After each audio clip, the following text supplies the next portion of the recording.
तर आज शिवांशला स्कूलला न पाठवून मी माझंच काम वाढवून घेतलं असं मला वाटायला लागलं. कारण शिवांश काल लेट झोपला, त्यामुळे म्हटलं जाऊ द्या त्याला आजचे दिवस स्कूलला नको पाठवायला, कारण थंडी पण खूप होती. तर त्याला घरी ठेवलं, पण त्यांनी इतका पसारा घालून ठेवला की मला जे काही अंथरूण वगैरे उचलायचं होतं सकाळचं सगळं तसंच पडेल होतं. आवरायलासुद्धा आवरून देत नव्हता, सारखं इकडेच आवडलं का तिकडे पसारा. तर खूप म्हणजे असं वाटलं की याला स्कूलमध्येच पाठवायला पाहिजे होतं. त्यानंतर बघा आता मी शिळा भात होता कालचा, व्हाईट भात उरलेला होता, तर चला म्हटलं त्याची काहीतरी एक रेसिपी ट्राय करूया.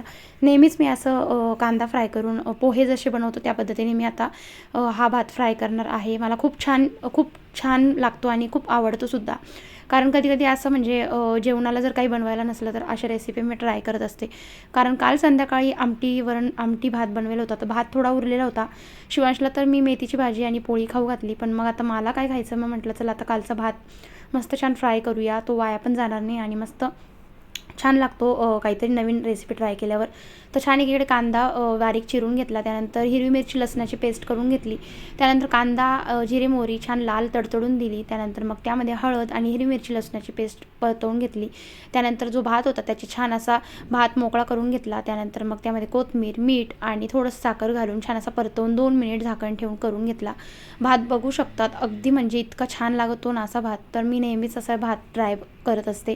तुम्हीसुद्धा एक रेसिपी बनवता का ते कमेंटमध्ये सांगा. त्यानंतर बघा आता किचन वाट्यावरचा जर पसारा बघितला तर इतका सगळा किचन ओटा घाण दिसत होता आणि पूर्ण किचन ओट्यावर खरगटं म्हणा किंवा किचन ओटा अगदी मेसी आणि भांडीसुद्धा अशीच खरगटी मला आवडत नाही.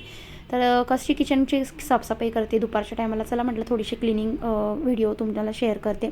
तर आता तेलाचं भांडं होतं, इतकं काळं झालेलं होतं, तळलेलं तेलसुद्धा मी त्यातच टाकत होती. तर बऱ्याच दिवसापासून धुवायचं चाललं, पण धुवायला टाईमच भेटत नव्हता. चला म्हटलं आज धुवूनच घेऊया.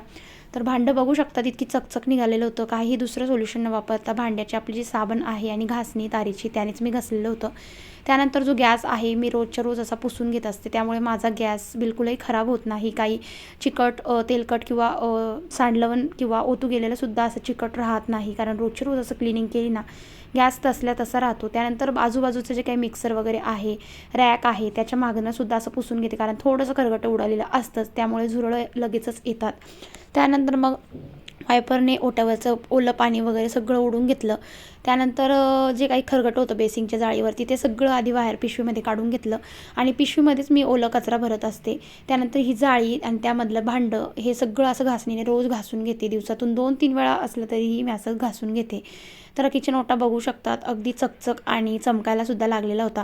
अशी साफसफाई केली ना मनाला इतकी शांतता लागते ना, कोणतंही दुसरं काम असू द्या पण मला किचनची साफसफाई केली तर खूप आवडते. चला भेटते पुढच्या व्हिडिओमध्ये. बाय.